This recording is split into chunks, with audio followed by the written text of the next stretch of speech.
이해할 수 없어도 함께 살아가고 있다. 우리가 지금까지 살펴본 특성들은 신경학적인 것이든 윤리적인 것이든 간에 인간관계를 어렵게 한다는 점에서는 마찬가지다. 많은 정신적 과잉 활동인이 타인과의 관계 때문에 힘들어한다. 그나마 주위 사람들이 이해심 많고 긍정적이라면 인간관계에서 느끼는 실패감이 덜하겠지만 그렇더라도 대다수와의 소통과 합의는 어렵다. 일반적인 사람들의 관계를 지배하는 암묵적 사회 규약을 잘 이해하지 못한다는 점이 가장 큰 걸림돌이다. 정신적 과잉 활동인은 타인과의 상호작용에서 자주 불편한 감정을 느낀다. 방금 무슨 일이 일어난 것 같기는 한데 그게 뭘까? 그들은 그렇게 실수와 실언을 거듭하면서 점점 더 경직되고 새로운 불편을 피하려고 긴장하다 보니 태도가 부자연스러워진다. 하지만 암묵적인 것을 이해하지 못한 한 애를 써봤자 아무 소용이 없다. 정신적 과잉 활동인은 기대치가 너무 높기 때문에 골치 아픈 문제들을 겪기도 한다. 그들에게는 서로 사랑하는 사이라면, 친구라면, 중마고우라면, 이웃이면 마땅히 어떠어떠해야 한다는 뚜렷한 생각이 있다. 이 모든 관계에서의 바람직한 행동 방식 목록은 길기도 길거니와 다분히 주관적이다. 그래서 정신활동이 유별나게 활발한 사람들은 시기에 차이가 있을 뿐 언젠가 반드시 연인, 친구, 이웃의 행동에 실망하게 마련이다. 게다가 이 목록은 절대적인 기준, 요컨대 예의를 두지 않는 기준에 입각해 있기에 비현실적이다. 그러나 우리가 이해해야 할 분문이 있다. 정신적 과잉 활동인은 이해해주는 사람 없이 늘 혼자였기 때문에 그들의 기대를 실제 인간관계에서 시험해보고 조정할 기회가 없었다.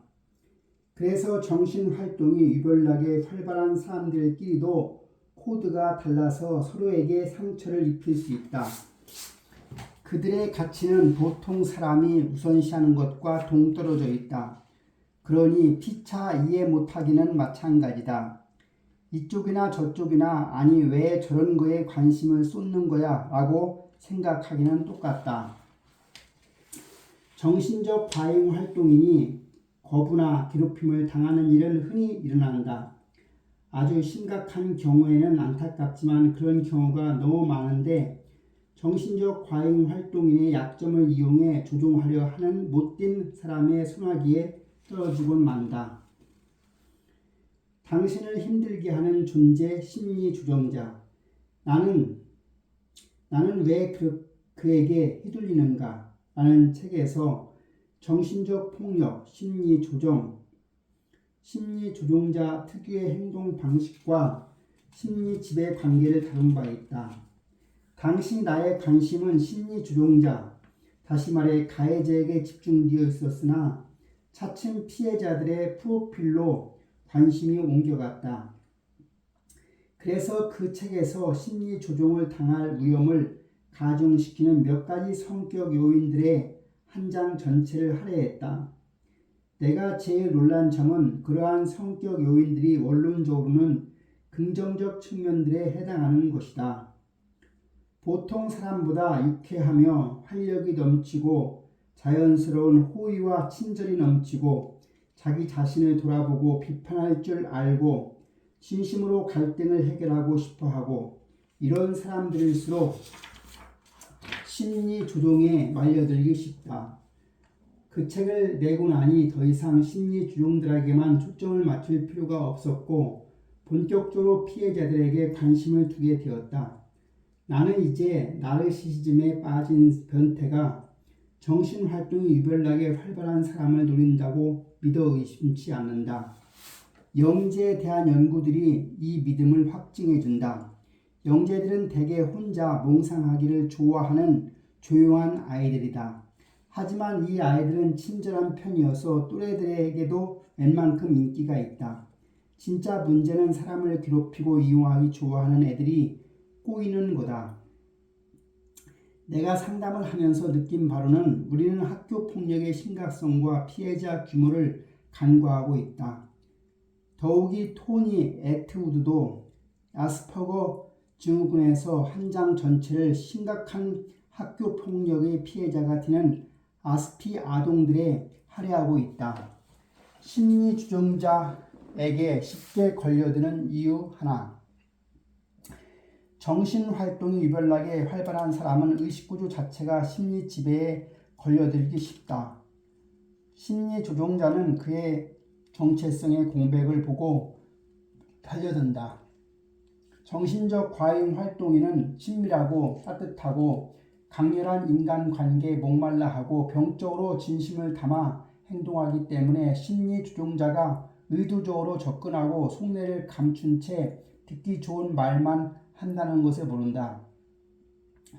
관계는 일사천리지만 상대를 모방하는 심리 조종자의 수법은 기막힌 효과를 발휘한다.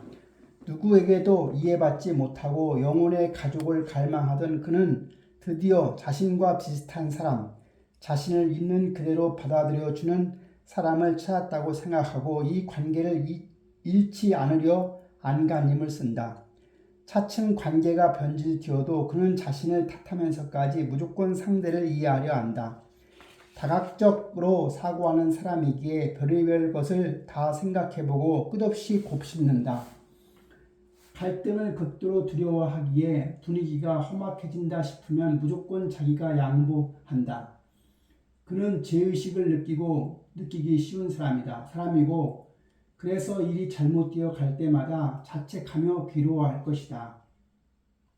이런 식으로 심리 주정자의 투사가 정신적 과잉 활동인의 정체성의 공백을 메워버린다. 그러다 결국에는 오히려 피해자가 상대를 조종하고 있는 건 자기라고 모든 문제는 자기에게 있다고 믿어버린다.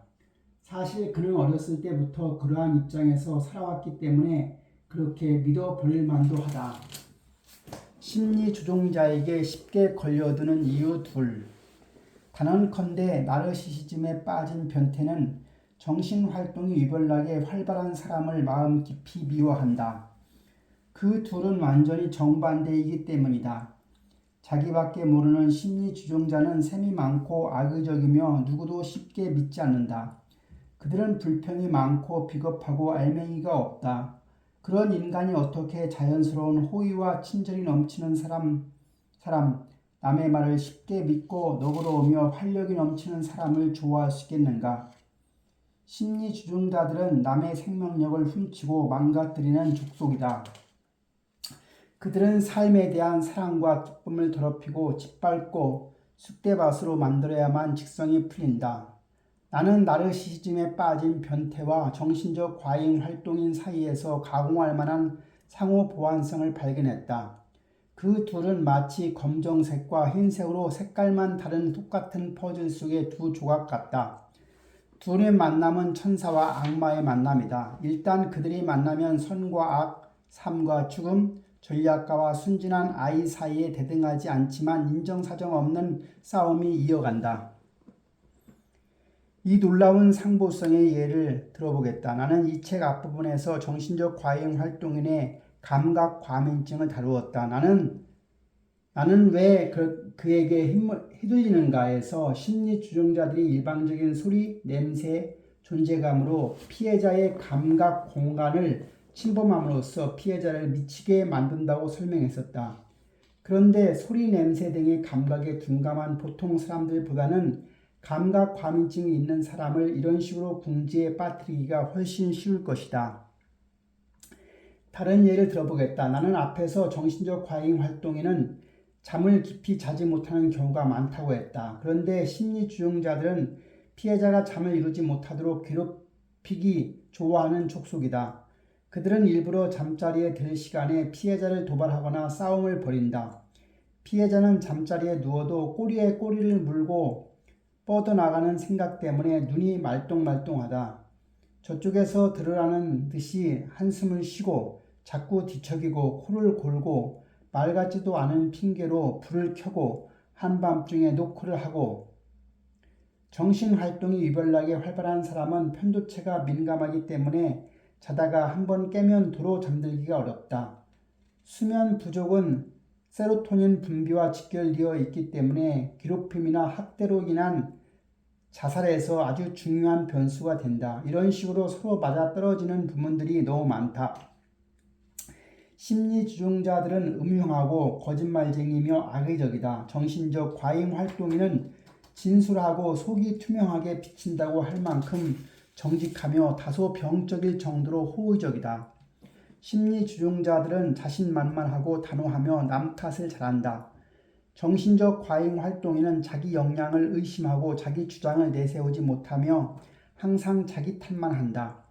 이 같은 상호 보완성들을 목록으로 꼽자면 끝이 없을 것이다. 나는 이 놀라운 상호 보완성 때문에 심리 주종자들이 영재들을 먹잇감으로 노린다는 결론에 이르렀다.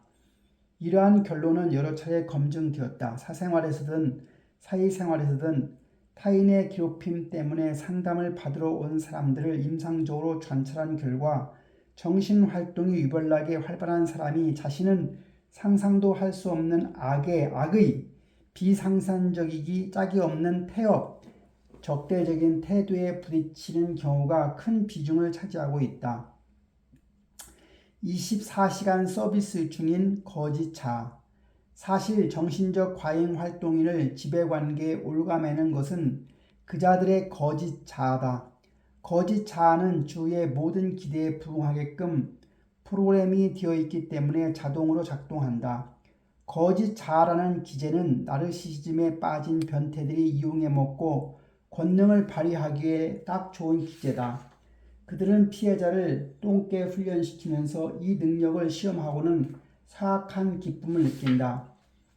그들이 무슨 요구를 할 때마다 심지어 분명하게 말로 표현될 적이 없는 요구를 할 때조차도 정신활동이 유별나게 활발한 사람은 그 요구를 들어주기 위해 온 힘을 다한다.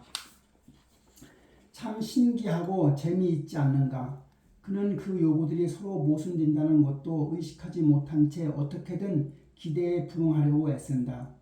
보통 사람들은 한계라는 것을 두지만 심리 주종자에겐 그런 게 없다. 그들은 강요된 것 이외에는 딱히 존중하려는 마음이 없다. 피해자 쪽에서는 중지를 잊힐 수 없다. 피해자가 가해자를 저지하려면 자신의 거짓 자아를 중지 모드로 놓고 강경하고 단호하게 맞서야 한다. 다시 말해 예의범절 격식, 원만한 인간관계를 포기할 각오를 해야 한다는 이야기다. 무엇보다도 양편 모두 만족할 수 있는 타협은 꿈도 꾸지 말아야 한다. 과감하게 맞서서 전쟁을 하고 가해자를 압박해야만 저쪽에서 물러난다. 대화 없이 고집스럽게 나가고 결혼하고 유업적인 자세를 취해야 하는데 조화와 평화를 추구하는 정신적 과잉활동인의 가치관에는 상반된다. 요컨대 변태의 지배에서 벗어나려면 변태의 수법 그대로 돌려주어야 한다. 자신의 본성과는 정반대의 모습을 보여줄 수 있어야 한다는 얘기다. 그렇다 보니 정신활동이 유별나게 활발한 사람은 심리 지배에서 가까스로 벗어난 후에도 내가 꼭 그렇게까지 했어야 했나라며 자책한다. 그들의 쉬운 먹잇감이 되지 않으려면 정신활동이 유별나게 활발한 사람이 나르시시즘에 빠진 변태에게 손쉬운 먹잇감이 되지 않으려면 일단 악의가 엄연히 존재하는 현실을 받아들여야 한다. 이건 결코 사소한 사안이 아니다. 정신적 과잉활동인은 어떤 사람이든 알고 보면 다 착하다고 생각한다. 이유 없이 못된 짓을 하는 사람은 없다고 믿는다. 그들의 세상에는 질투, 증오, 원한이 없다. 어떤 사람이 악하게 굴어도 오직 불행한 사연이 있어서 저럴까 생각한다. 하지만 이러한 인간관계는 거짓이다. 정신활동이 유별나게 활발한 사람은 남에게 못되게 굴면 스스로 더 힘들어하고 불행해진다. 그래서 자기가 당하고 말지 못된 사람은 되지 않는다. 하지만 심리주종자들은 매우 사악하고 잔인하다. 그들은 못된 짓을 하면서 즐거워하면 즐거워했지 결코 불행해하지 않는다. 악행 그리고 자기가 전능하다는 환상은 그들에게 짜릿하고 황홀한 기쁨을 준다. 아무렇지도 않게 거짓말을 하고 남들을 상처 입히면서 자기가 꽤나 똑똑하고 힘있는 사람이라고 착각한다. 그러면서 몸이 붕 뜨는 것 같은 행복감에 취한다. 정신적 과잉 활동에는 어떻게 사람이 그처럼 정이 없을 수 있는지, 어떻게 아무렇지도 않게 거짓말을 할 수 있는지 이해 못한다. 발작적인 절망, 뜨거운 사랑 고백이 모두 의도적이었다고 밝혀진 후에도 받아들이지 못한다. 그래서 종종 이러한 결론이 떨어진다. 아니야. 그렇게 못된 사람이 있을 수 있다고 생각하는 내가 더 못됐어. 마음을 닫는다는 것은 얼마나 슬픈 일인가. 하지만 여러분도 마음 깊은 곳에서는 알고 있다. 언젠가 될지는 모르지만 조만간 자신이 친절과 호의에 선을 그어야 한다는 것을. 이 지구에는 착하고 선에 넘치는 인간들만 사는 게 아니다. 앞에서도 말했지만 사자와 새끼 고양이를 똑같이 다룰 수는 없다. 지금까지 여러분은 인간관계에서 백지수표를 남발했다. 여러분의 친절은 모든 사람에게 자동으로 골고루 분배되었다. 이제 수동식 전환이 필요할 때다. 친절과 호의는 그렇게 수고를 들여 나눠줄 가치가 있다. 여러분의 친절과 호의에 선을 긋기 위해 몇 가지 질문을 제시하겠다. 사람이 너무 좋아도 바보스럽다는 말을 들어봤을 것이다. 일단 자기 자신에게 물어보라. 어느 선까지가 친절이고 어디서부터가 바보짓이 되는 걸까? 두 번째 질문은 이거다. 어느 선까지가 친절이고 어디서부터가 복종이 되는 걸까? 이 질문을 조금 고쳐서 제시해 보겠다. 어느 선을 넘어가면 나 자신을 존중하지 못하고 나의 거짓 자아 때문에 다른 사람을 따르게 되는 걸까? 그 다음으로 갈등에 대한 두려움을 직시해 보자. 어느 선까지가 친절이고 어디서부터 비겁함이 되는 걸까? 그저 싸우고 싶지 않다는 마음이 지나치게 앞서 있지는 않은가? 그리고 마지막으로 남은 질문이 있다. 그 사람이 나의 친절과 호의를 누릴 자격이 있는가? 간단하지만 나의 진정한 자아가 존재할 자리를 만들어주는 이 말을 잊지 말자. 미안하지만 안 되겠는데 이것이 자기 주장의 첫 걸음이다. 여러분의 마지막 환상까지 깨트려야만 한다. 사람은 쉽게 안 변한다. 절대로 변하지 않는 사람도 있다. 못된 인간에게 한 번 더 기회를 주는 것은 위험하다. 아무리 애정을 쏟고 참을성 있게 기다려줘도 심리 주종자들은 안 변한다. 자기들이 그렇게 사는 걸 사실은 좋아하고 자랑스러워하기 때문이다. 그들은 자기네 빼고는 세상 사람이 다 바보 멍청인 줄 안다. 게다가 그들의 사고 체계에는 자기 비판이 차단되어 있다. 그러니 자기들은 완벽한데 남들이 늘 문제라고 믿는 것이다. 그들은 지금 이 순간만 모면할 속셈으로 앞으로는 노력해서 달라질 거라고 약속하기도 한다. 피해자는 그런 줄도 모르고 또 말려든다. 어려움에 빠진 사람을 자기가 도울 수 없다고 인정하기란 서글프다. 그런데 그 사람이 처음부터 자기를 조롱하고 있었다고 인정하려면 더 슬프다. 하지만 나는 단언할 수 있다. 심리 주종자들과 끝을 내는 가장 합리적인 방법은 그들에게서 도망치는 거다. 그러나 심리 지배의 가장 큰 함정은 정신적 과잉 활동이 요구하는 지적 자극이다. 피해자들은 상담 중에 고백하곤 한다. 자신을 괴롭히는 변태에서 그래도 자꾸만 끌린다고 도저히 속을 알 수가 없기 때문에 알고 싶어진다고 어려운 것에 목말라 하는 그들의 두뇌에는 가해자의 존재가 일종의 도전 과제다. 하지만 심리 주종자는 그냥 거짓말하기 좋아하고 뻔뻔하게 모순을 저지를 뿐이지 대단히 불가해하거나 복잡한 인물이 아니다. 요컨대 정신적 과잉 활동에는 이 진실을 미처 깨닫지 못하고 자신의 뇌에 농락당하는 것이다. 그래서 지배관계에 빠질 위험을 예방하는 가장 좋은 방법은 자기 자신의 비범한 두뇌 활동을 이해하고 그에 대처하는 것이다. 보통 사람보다 확실히 좋은 머리.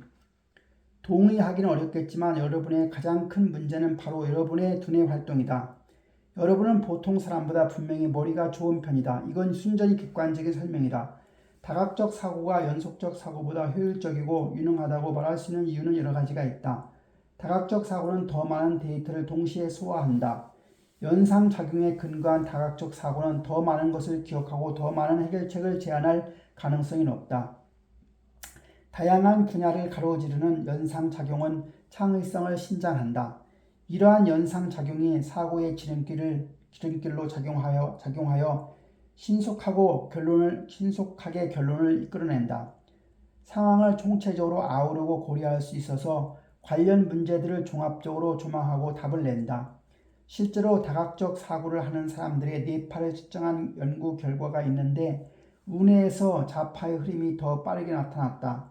다각적 사고가 높은 곳에서 정글을 전체적으로 조망한 후에 이 나무에서 저 나무로 잽싸게 날아다니는 여우 원숭이라면 연속적 사고는 전체적인 지형을 전혀 모른 채 울창한 숲을 사이로 요리조리 돌아다니는 육상 동물이다.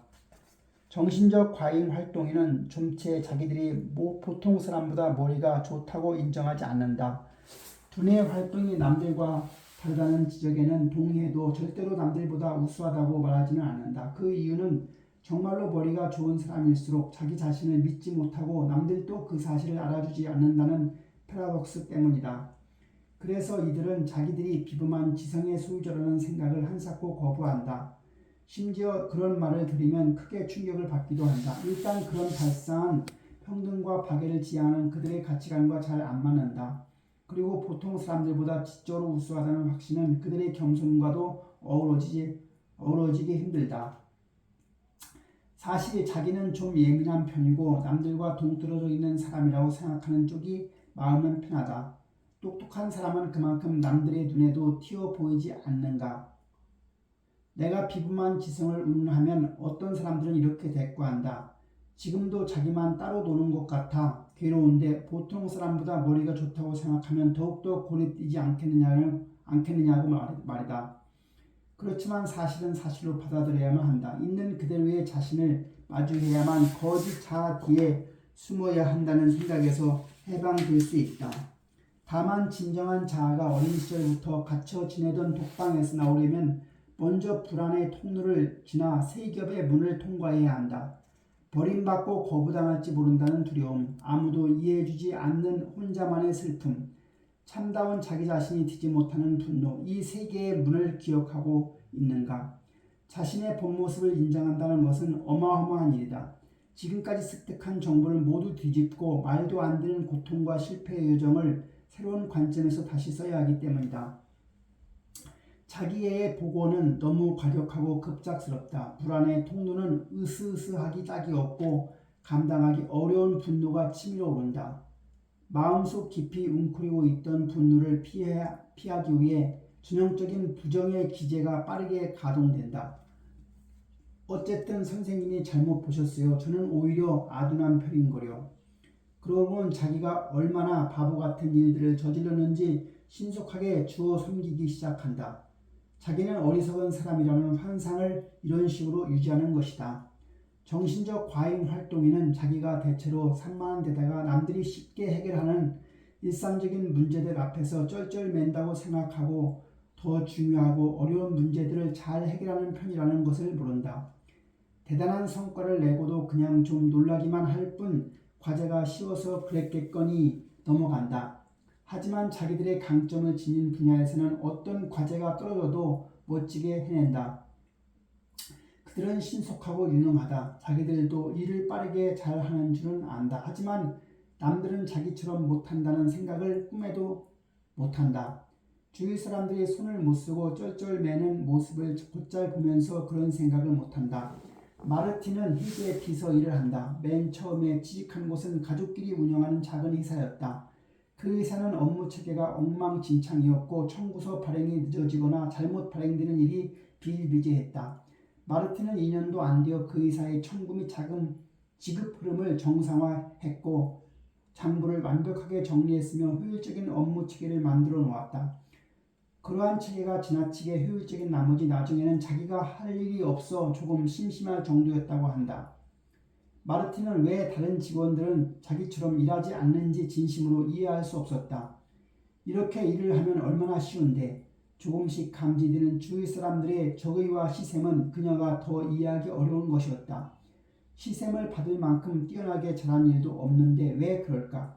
순진한 마르틴은 동료들이 그녀의 우수성을 모두 느끼고 있는데도 인정하려 들지 않았다. 그런데 마르틴이 정말로 순진한 걸까? 아니, 그렇게까지 순진하지는 않다. 정신적 과잉 활동이니 의뢰 그렇듯 마르틴도 자신이 남들과 다르다는 것을 감추려고 노력했으니까. 하지만 그녀도 자기 마음의 소리에 귀를 기울인다면 하루에도 10번씩 도대체 저 사람들이 왜 저러나 싶었을 것이다.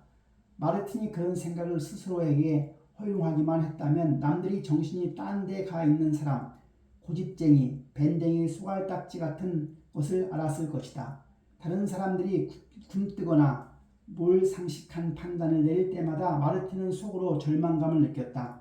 다른 사람들의 대화가 수박 거달기 수준에 머무는 것을 보고 기가 막힌 적이 어디 한두 번이었나.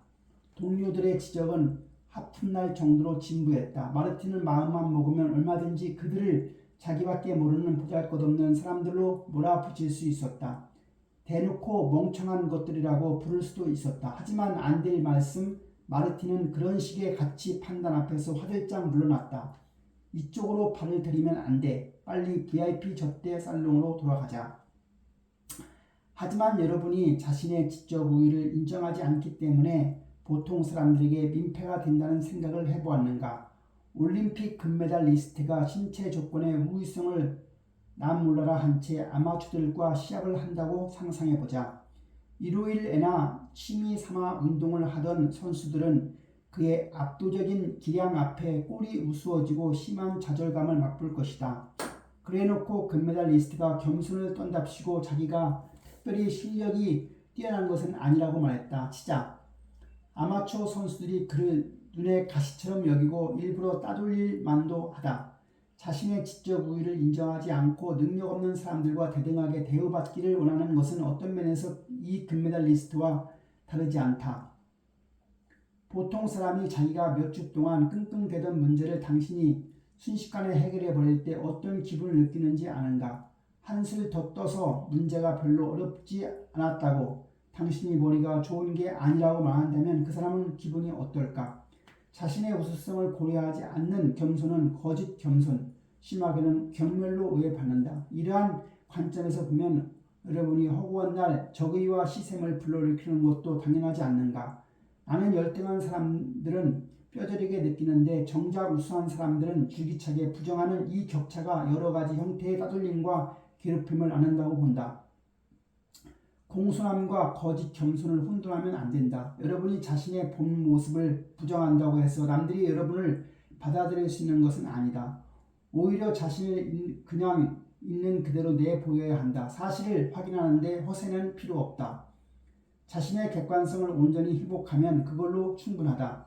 자신의 차이를 가장 잘 관리하는 방법은 무엇보다도 그 차이를 인정하는 것이다. 그 후에 비로소 그 차이를 독립적인 각각의 역량으로 쪼개어 보통 사람들이 이해할 수 있게 하라. 신중하게 선택된 쉽고 단순한 말이 여러분을 본 모습 그대로 이해하고 인정하게 도와줄 것이다. 응, 맞아. 내가 좀 일 처리가 빠르지. 일을 체계적으로 하지. 예민한 편이지. 그 분야에 열심이지. 맞아. 내가 세세한 부분까지 잘 보긴 해. 사람 얼굴을 잘 기억해. 회사 일을 저 혼자 다 하려 든다고 욕을 먹지 않으려면 동료들에게 양해를 구하듯 한마디 해주기 바란다. 저는 아무것도 안 하고 가만히 있지를 못해요. 뭔가에 매달리고 있지 않으면 안 된다니까요. 보통 사람들을 이해하고 그들에게 합당한 존중을 표하는 것도 중요하다. 당신이 그들의 존재를 부정한다면 그들이 일하고 생각하는 방식에 혼란이 올 것이고 그들은 쓸데없이 스트레스를 받느라 실책을 저지를 확률만 높아진다. 당신이 장비가 부족한 그들의 존재 그대로를 인정하지 않는다면 이런 표현은 빈축을 사고도 남겠지만 그것도 명실상부한 정신적 폭력이다. 다니엘은 사람들에게 너무나 상식이 부족하다고 허구한 날 푸념했다. 나는 다니엘에게 모두가 논리적으로 생각하며 사는 건 아니라고 설명했다. 그녀는 분개했다. 하지만요, 누구나 행동을 하기 전에 5분 정도 생각은 해볼 수 있지 않나요? 그런 건 누구에게나 가능하잖아요. 아니, 누구에게나 가능하지 않다. 하지만 다니엘은 끝까지 이해하지 못했다. 엄밀히 말하자면 바보를 붙잡고 그가 얼마나 바보 같은지 떠들어봤자 소용없다. 그가 진짜 바보라면 어차피 알아듣지 못할 테니까. 마르땡은 내 얘기를 듣다가 문득 생각했다. 그는 오래전부터 슈퍼마켓 계산단이나 공항의 수화물 수속대에서 답답함을 느낀 적이 많았다고 한다. 그는 몇 번이나 저 사람이 멍청해서 저러는 건가? 일부러 저러는 건가 싶어서 버럭 화를 냈단다. 마르땡은 비로소 자신과 남들의 차이를 깨닫고 혼란과 후회로 얼굴을 붉혔다. 한편 넬리는 다니엘이나 마르땡과는 달리 일찍부터 자신의 남다름을 이해하고 있었다. 그녀는 슬쩍 미술을 지으며 자기만의 수법을 공개했다. 방법이 있어요. 저쪽에서 내 얘기를 잘 알아들었는지 꼭 확인을 하고 상대가 자신의 리듬과 발성에 맞게 일 처리를 하도록 맡기는 거예요. 인내심이 좀 있어야 해요. 무엇보다 중간에 끼어들어 도와주면 안 돼요. 그러면 내 방식과는 다를지언정 결국은 일이 다 잘 마무리된답니다. 넬리 말이 옳다. 인내심과 호의는 사람들과의 상호작용에서 가장 우선시되어야 할 덕목이다. 더욱이 보통 사람들이 당신과 어떻게 다른가를 이해한다면 더 이상 그들의 행동 방식이나 반응에 상처받지 않을 것이요. 그들의 몰예가 어떤 성격을 띠는지 알게 될 것이다. 그러나 이 시점에서 이 객관적인 차이들을 짚고 넘어가자. 보통 사람들은 어떻게 생각하고 있을까? 아니 도대체 그 보통 사람들이 나하고 뭐가 다른데요? 정신적 과잉 활동인은 그들의 문제를 이해하는 단계에서 곧잘 이렇게 묻는다. 정신적 과잉 활동인은 자네보다 운해가 지배적인 사람들이라는 얘기를 앞에서 몇 번이나 했다. 정신적 과잉 활동인이 전체 인구의 15 내지 30%를 차지한다니 인구의 70 내지 85%는 그들과 다른 뇌신경 회로의 소유자들, 다시 말해 잔해형 인간들일 것이다. 물론 그들이 표준적인 사고를 하는 사람들이다. 운해형 인간이 그렇듯이 잔해형 인간도 나름의 신경학적 특성과 의식구조를 지닌다. 질 볼트 테일러는 긍정에 대해서 뇌졸중 이후의 놀라운 발견들을 이야기한다. 그녀는 뇌의 무게 중심이 기존의 반구에서 다른 쪽 반구로 옮겨가면 어떤 변화가 생기는지 이해하는 데 도움이 되는 귀중한 지표들을 마련했다. 물론 질 볼트 테일러의 경우에는 심각한 의학적 문제가 있었다. 하지만 그녀가 기술한 잔해 없는 삶은 야스퍼거 증후군에 대한 기술과 믿을 수 없을 만큼 흡사하다. 질 볼트 테일러 자신도 성격과 가치관의 변화를 인정했다. 그렇다면 잔해 중심적 사고란 도대체 어떤 것일까? 보통 사람들의 신경학. 보통 사람들은 여러분에 비해 감각이 무디다. 그들의 오감, 특히 후각은 둔한 편이고 세부 사항을 파악하는 예리함이나 기민함도 여러분만 못하다. 그들에겐 날카로운 시력과 청력, 귀신 같은 개코가 없다. 그들이 많은 것을 놓치고 기억하지 못하는 이유가 바로 여기에 있다. 그리고 바로 이 때문에 그들이 요구하는 수준은 여러분이 요구하는 수준만큼 까다롭지가 않다. 그들은 그렇게까지 많은 것을 바라지 않기 때문에 자신들의 소소한 성과를 편안하게 인정하고 기뻐할 수 있다. 그들의 경우에는 잠재적 억제가 자동 작동한다. 쓸모없거나 거추장스러운 정보는 굳이 애쓰지 않아도 건너뛸 수 있다는 뜻이다. 그래서 적절한 것, 타당한 것에만 집중할 수 있는 것이다. 보통 사람들은 주위 환경 때문에 금세 산만해지지 않는다. 예를 들면 그들의 뇌는 소란스러운 시장 바닥에서도 여러분의 음성을 아주 잘 구분해낸다. 여러분이 하는 말이 그들의 직선적 사고방식에 그럭저럭 잘 맞기만 하다면 그들은 지치는 기색 없이 여러분의 말에 집중할 것이다. 그들은 웬만큼 요란한 음악 소리에는 방해받지 않는다. 오히려 감각 자극이 풍부한 세계에 살고 있다는 기분 좋은 느낌을 얻을 것이다. 보통 사람들은 음악이 흐르고 휘황찬란한 조명이 있고 꽃술과 장식과 합성향이 널리는 곳을 좋아한다. 여러분의 입장에서는 놀랄 일이 아닌가. 이 기본적인 차이가 나머지 모두를 좌우한다. 그들은 당신만큼 억양이나 발음의 미묘한 차이에 신경 쓰지 않고 당신처럼 의미를 부여하지도 않으며 당신처럼 비언어적 의사표현을 잘 읽어내지도 못한다. 그러니까 슬쩍 말머리만 꺼내도 저쪽에서 척하고 알아듣기를 기대하면 안 된다.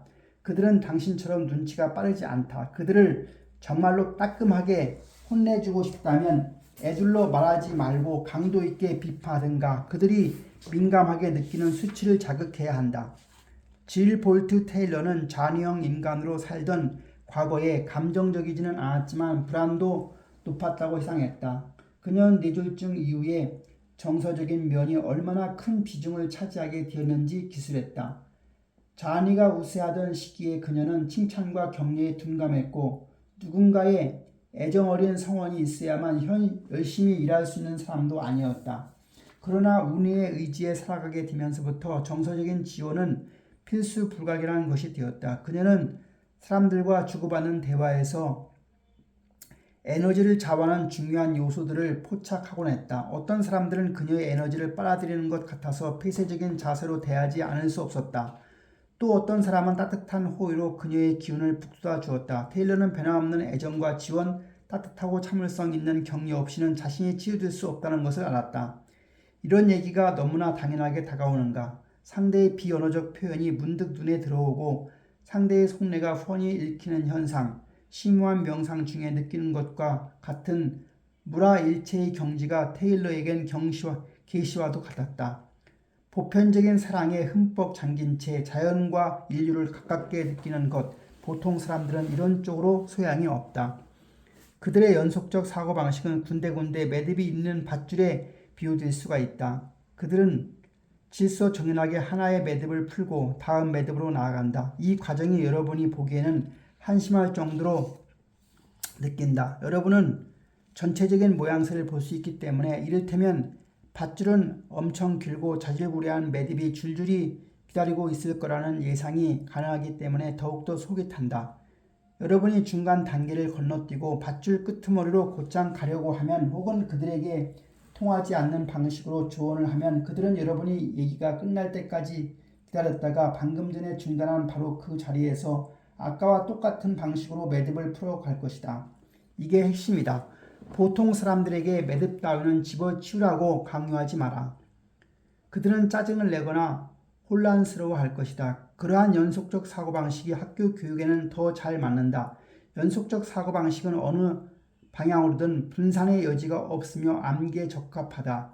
특히 이해가 필요하지 않은 내용을 암기해야 할 때는 연속적 사고방식이 도움이 된다. 구상과 계획에도 적합하다. 만웅의 일화를 기억하는가? 만약 만웅이 연속적 사고를 했다면 이탈리아 르네상스에 대한 발표를 무난하게 준비할 수 있었을 것이다. 체계적인 구조, 수업이나 교과서에서 크게 벗어나지 않는 내용으로 과제를 준비해서 칭찬을 받을 수 있었을 것이다. 연속적 사고방식은 이처럼 정해진 레일 위에서 달리는 열차와 같다. 장기적 안정성과 일관성이라는 면에서 이 사고방식의 강점이 있다. 보통 사람들의 사고는 아이디어, 독창성, 의문사항 면에서 옹색할지언정 정리는 훨씬 잘 되어 있다. 보통 사람들의 정서. 보통 사람들은 여러분만큼 정서 욕구가 크지 않다. 여러분이 수박 8개 같다고 비판하는 피상적 인간관계도 그들은 나름 충분하다고 생각하고 실제로 그들에게 잘 맞는다. 그들은 진부하지만 누구에게도 피해가 가지 않을 이야기를 나누기 좋아하고 이미 합의된 생각, 흔해 빠진 주제를 공유하며 그저 함께 있다는 그 자체를 즐긴다. 보통 사람들은 우르르 무리를 지어 다니거나 인파를 이루기를 좋아한다. 그들은 기분 전환과 재미를 원한다. 그들은 열띤 논쟁을 벌이거나 세상을 변화시키고 싶다는 욕구를 별로 느끼지 않는다. 자기에게 잘 맞는 사고방식이 있는데 굳이 다른 방식들의 가능성을 열어놓을 필요가 있을까? 한편 지나치게 혁명적인 생각은 그들에게 충격을 주고 반발을 불러일으킨다. 보통 사람들은 자기 성찰적인 화법도 좋아하지 않는다. 그런 식으로 자기를 돌아보고 얘기하다 보면 마음만 더 불편해지니까.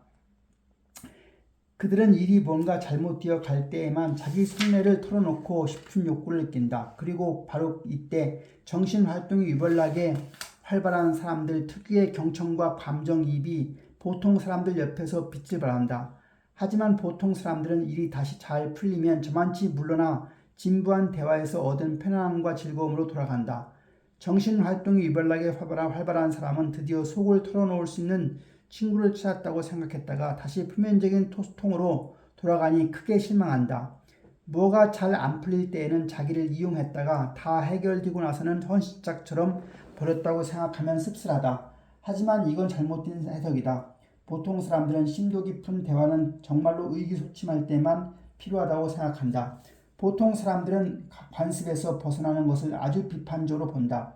그들은 비판과 거부를 동일시하지 않는다. 더 잘해보자고 더 나아지기 위해 비판을 하는 거라고 생각한다.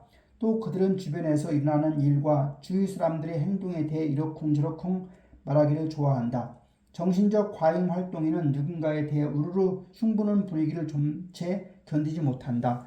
데니얼 테못은 네의 선물에서 인간들의 숙덕 공로는 원숭이들의 이 잡기와 비슷한 기능, 즉 사회적 유대를 만드는 기능을 한다고 했다. 누군가에 대한 중상 자체보다는 그들이 이러쿵저러쿵 얘기를 나누면서 보내는 시간이 더 중요한 것이다.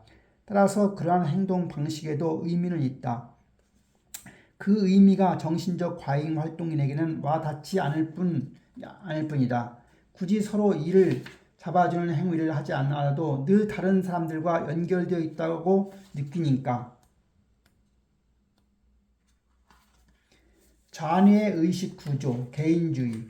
운이형 인간들은 보통 사람들의 의식 구조에 자주 충격을 받는다. 특히 공유라는 가치에 대해서는 실제로 그럴 만도 하다. 좌뇌 지배형 인간의 생각은 개인주의, 나아가 이기주의로 이어지기 쉽지만 운의 지배형 인간의 생각은 집단주의적이고 이타적인 것으로 이어지기 쉽다. 질 볼트 테일러는 다른 사람까지 갈 곳도 없이 자신의 좌뇌가 하는 생각에 자신의 운이는 충격을 받았다고 고백했다. 그녀는 좌뇌 재활 훈련 중에 개인주의적이고 탐욕스럽고 속 좁은 과거의 모습으로 돌아간다는 생각에 반감이 들었다. 언제나 남들을 판단하고 흠잡을 태세였던 과거의 자아를 뒤찾고 싶지 않았다. 이 같은 보통 사람들의 개인주의는 자신의 의사에 따른 것이라기보다는 구조적 결과다. 대화를 나눌 때도 좌뇌형 인간은 상대와 자신의 차이를 초점을 맞추지만 운형 인간은 기본적으로 상대를 자신과 가깝게 느끼게 하는 요소에 집중한다. 타자로부터 자신을 차별화하는 능력은 구조화된 자아의 형성에 매우 중요하다. 정신적 과잉 활동인 중에는 이따금 자의식이 길어진 나머지 정체성마저 희미한 이들이 있다. 그들은 집단으로 행동하는 것밖에 모른다. 고독은 그들에게 견디기 힘든 감정, 결별은 죽어도 피해야 할 일이다. 프로랑스는 그러한 기제를 내게 설명해 주었다.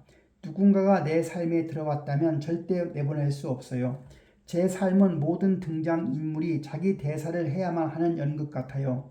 배우가 한 사람이라도 빠지면 스토리와 대사를 수정해서 극 전체를 다시 써야만 하죠. 프로랑스는 애인과 헤어지면서 사람이 완전히 망가지다시피 했었는데 그 사연을 이렇게 매듭지었다. 그 남자와의 이별은 저에게 한쪽 팔을 잘라내는 거나 다름없었죠. 프로랑스의 결론은 전곡을 찌른다. 정신적 과잉 활동인의 일부는 통합적이고 집단적 사고방식에 매몰되어 타를 거의 구분하지 않고 살기도 한다. 그들은 타자를 자신의 일부처럼 여긴다. 그런 그들이 보통 사람들의 개인주의를 무슨 수로 이해하겠는가? 그들에게 남은 내가 아니지라는 말은 다리가 부러졌으면 다리가 알아서 치료를 받아야지 나랑은 상관없어 라는 말만큼이나 부조리하고 앞뒤가 안 맞는다. 여러분이 심리주정자의 손쉬운 먹잇감이 되어버리는 이유도 바로 여기에 있다. 심리주정자는 자기가 여러분의 일부, 이를테면 여러분의 한쪽 다리라는 생각을 주입하기만 하면 된다. 그는 여러분이 이 사람은 정말 남이 아니구나라고 생각하도록 가르칠 것이다. 여러분은 삶은 드넓은 공원처럼 생각한다. 여러분이 살면서 만나는 사람들은 그 공원의 작은 숲, 덤불, 꽃무리에 해당한다. 공원은 모두의 것이다. 여러분은 이렇게 생각한다. 공원에 다양한 식물이 자라나니까 참 좋다. 그렇지 않았더라면 훨씬 모양새가 단조로웠을걸. 그런데 왜 사람들은 숲과 꽃무리를 비교하며 뭐가 더 좋은지 따지는 걸까? 게다가 어떻게 이 풍경에서 자기만 따로 떼어놓고 생각할 수 있지? 우리는 어차피 공원 밖으로 나갈 수 없는데 말이지. 이 숲과 저 꽃무리 사이에 거리를 둘 순 있겠지만 결국은 다시 만날걸. 그래서 정신적 과잉 활동인은 관용의 수준이 매우 높은 편이다. 그들은 모든 차이를 잘 수용하고 그렇기 때문에 결별을 더욱더 힘들어한다. 하지만 좌뇌는 삶을 서로 독립적인 작은 정원들, 그것도 높다라는 울타리를 두른 정원들로 본다. 보통 사람들이 왜 그렇게 다른 사람들을 규정하고 평가하고 비교하기 좋아하는지 이제 좀 이해가 되는가? 그렇게 해야만 울타리가 뚜렷이 눈에 들어오기 때문이다. 그들에게는 분리와 결별이 훨씬 쉽다. 그냥 그 정원에서 나오기만 하면 되니까. 울타리로 막혀있는 정원들은 각기 별개로 존재한다. 구역이 정해져 있으니 면적을 측정하기도 쉽고 다른 정원과 비교하기도 쉽고 자기 것으로 삼아 자기에게 맞게 갖고 나가기도 쉽다. 좌니는 이처럼 구역을 정할 수 있기 때문에 양으로 환산해 계산하고 소유욕을 드러낸다. 이 같은 고주적 개인주의 감정이입이 결과 편협한 면모를 설명해준다. 파티에 초대받아 가보니 차려놓은 음식이 변변치 않다고 치자. 운해형 인간은 모두가 맛이라도 보려면 각자 아주 조금씩만 먹어야겠구나 라고 생각하고 아주 조금만 먹을 것이다. 하지만 좌뇌형 인간은 오히려 이렇게 생각한다. 사람들이 남 생각을 하겠어? 그러니 나라고 왜 남 생각까지 해야 돼? 지금 먹어 두지 않으면 나중에 빵 쪼가리 하나 안 남을 거야. 여러분은 어느 쪽에 추론에 손을 들어주고 싶은가? 파티에 참석한 사람들의 70, 85%가 좌뇌형 사고를 한다는 사실을 알면서도 스스로 먹는 양을 자제하면서 남들을 배려하겠는가? 아마 여러분은 발끈하며 항변할 것이다. 네, 누구나 마땅히 그렇게 행동해야죠. 아, 제발 포기하기를. 여러분이 그 손님들을 모두 재교육할 수는 없다. 인구의 대다수를 여러분의 가치관에 따라 가르칠 수는 없을 것이다. 이런 것이 정신적 과잉 활동인의 패러독스이다. 세상 모두가 대등하기를 꿈꾸고 자신의 보통 사람들과 같아지기를 원하는 것 같지만 사실은 남들이 자기처럼 되기를 바란다. 그들은 자신의 존재, 자신이 참되고 옳다고 생각하는 가치를 하나도 포기하고 싶지 않다. 이런 차린 것 없는 잔치에서 식탐을 부리는 사람은 단 한 명이라도 있으면 안 된다. 그렇다. 보통 사람들은 너무 개인주의적이다. 그리고 여러분은 아마 그렇지 못할 것이다. 그렇다면 여러분 자신을 잘 지키고 챙기는 법부터 배워야 하지 않을까. 사실 보통 사람들과 같아지고 싶다는 이 바람은 애초부터 글러먹었다. 음악가가 음악이 아닌 사람들과 음악인으로서의 활동을 같이 하고 싶어하는 거나 마찬가지일까. 음악에 관심이 없는 사람을 데리고 음악을 할 수는 없다. 그들을 이렇게 고함칠 것이다. 오케스트라를 만들고 싶으면 음악하는 사람들을 찾아봐요. 여러분은 화를 내며 응수한다. 그런 건 엘리트주의예요. 누구에게나 음악을 할 권리가 있다고요. 여러분이 틀린 말을 한 건 아니다. 하지만 음악을 싫어하고 축구를 좋아할 권리도 누구에게나 있다. 여러분에게 각별한 가치들에 대해서 여러분이 원하는 수준의 심도 깊은 대화를 나누려면 여러분처럼 정신활동이 범상치 않은 사람들을 찾아야 할 것이다. 보통 사람들은 그런 곳까지 여러분을 따라오지 않을 것이고 그들은 마땅히 그럴 권리가 있는 것이다. 그들의 가치체계는 그리 극단적이지 않다. 개인주의에서 도출된 가치체계는 여러분의 가치체계보다 훨씬 막연하다. 물론 여러분의 시각에서 보면 그렇다는 얘기다. 그들의 가치체계는 여러분이 추구하는 절대성을 취급하지 않기 때문에 유연하고 융통성이 있다. 보통 사람들은 온건하고 무해하며 마음 편한 것을 좋아한다. 그렇다. 여러분의 입장에서 보면 차지도 않고 뜨겁지도 않은 거다. 그들은 불의에 그렇게 민감하지 않은데 그들로서는 그게 낫다. 그들은 부당한 일을 여러분만큼이나 예리하게 포착하지 못한다. 또 보통 사람들의 사고방식에는 일종의 숙명론이 있다. 그들은 세상이 불안전하다는 것을 그냥 받아들인다. 정신적 과잉 활동에는 때때로 세상의 가치관이 완전히 거꾸로라고 생각한다. 베로니크는 깜짝 놀라며 이렇게 말했다. 저도 그런 생각을 한 적이 있어요. 보통 사람들은 뭔가 심각한 일이 터지면 소문나면 안 되라고 결의라도 하는 것처럼 입을 꾹 다물죠. 절대로 끼어들지 않고 오히려 슬금슬금 거리를 둬요. 누군가가 용감하게 그 문제를 건드리려고 하면 그 사람이 문제를 일으킨 범인이라도 된 것처럼 문매를 맞죠. 그러면서 별로 대수롭지 않은 일들을 왜 그리 신나게 들먹거리고 휘저어 놓는지 모르겠어요. 문의가 뒤집어 엎는 것을 자네가 쉬쉬하며 진정시킨다. 하지만 그러한 보통 사람들이 있기에 사이는 안정될 수가 있다. 좌뇌는 문제를 발생했을 때 남들을 비난하거나 이부적 요인의 탓으로 돌리는 태도를 당연하게 여긴다. 좌뇌는 비판의 화살을 자신에게 돌리지 않는다. 이쪽 영역에서 문제를 전면적으로 제거하는 자세 또한 기대하면 된다. 하지만 일상생활에서 문제를 전면적으로 다시 제거 못하는 자세가 그렇게까지 필요한가? 보통 사람들은 이미 사이에서 잘 편입되어 있으므로 무엇인가를 개선해야 한다는 생각에 항상 쫓기지 않는다.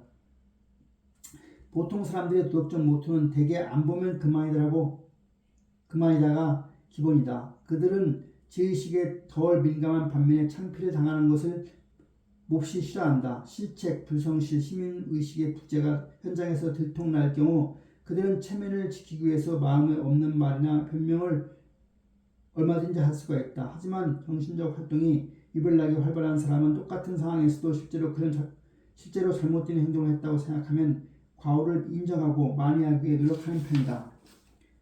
그들의 자신감은 더 건실하다. 여러분에게 의심과 의문을 줄기차게 생산하는 공장이 있다. 보통 사람들에게는 그 공장이 없다. 그래서 그들을 확실한 것들에게 편안하게 기대할 수 있다. 그들은 사방팔방 다각적 사고를 펼치지도 않고 현재 하고 있는 일에 실패할 수 있는 가능성을 탐색하지도 않는다. 따라서 그들은 어떤 일에 자신이 잘 맞는다든가 자신에게는 어떤 능력이 있다든가 하는 것에만 하는 생각으로만도 자신감을 갖고 행동에 돌입할 수 있고 한 점의 의혹도 없이 순수하게 열광할 수도 있다. 또 대다수의 사람들과 자신과 비슷하게 생각하고 행동하기 때문에 정체성을 확립하고 자신에게 잘 맞는 자리를 찾아 사이에 편입하기가 용이하다. 그러한 맥락에서 그들에게 자신감을 개발하기를 기회를 더 하겠다. 사방을 둘러봐 자기가 오른편에서 서 있는 것 같으니까. 그래서 자기가 자신 있게 판단을 내도 좋다고 생각하는 것이다.